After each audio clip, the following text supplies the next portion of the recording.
সাধারণকে তারা কি করতে পারে? কিছু মনে করেনি, মানুষকে কিছু মনে করেনি। দক্কা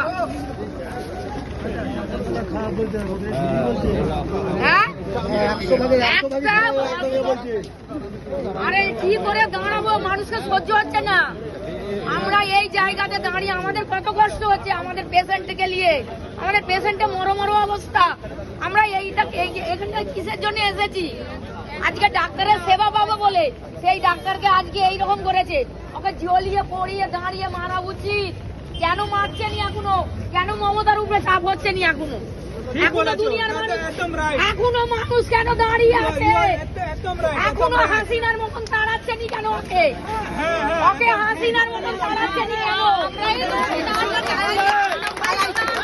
হাসিনার মতন তাড়াচ্ছেনি কেন ওকে? ওকে আগে তাড়াক, তারপরে দেখবো দেশে কি হয়। তারপরে দেখবো দেশে কি হয়।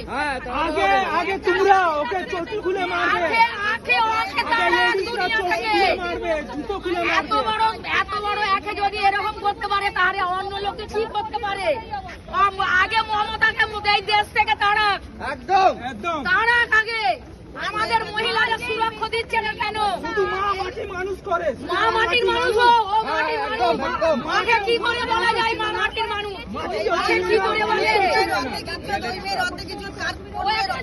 আমাদের ডাক্তারদের কাছ থেকে পরিষেবার অসুবিধা হচ্ছে, আমরা একদম টিকতে পারছি না। আমার পেশেন্টকে নিয়ে কালকে আমি কান্নাকাটি, আমি থাকতে পারছি না। আগে মা ও কি মাটির মানুষ, ওকে মমতাকে দেশ ত্যাগ করুক। মমতার লোকেরা এই কাণ্ডটা করছে, ওদের সাহস, দুর্নীতি, টাকা দুর্নীতি, আর পুলিশকে কিনে রেখেছে, পুলিশকে কিনে রেখেছে, পুলিশ কেন স্টেপ নিচ্ছে না? এত দুনিয়ায় পুলিশ দেওয়া আছে, পুলিশ তো স্টেপ নিচ্ছে না। পুলিশ কেন নিচ্ছে না? হাসপাতাল পরিষেবা পাচ্ছে না। একটা ডাক্তার মেয়ে যদি এত অসম্মান হয়, সাধারণ মহিলা কি অসম্মান হতে পারে? কেন দুনিয়ার মানুষ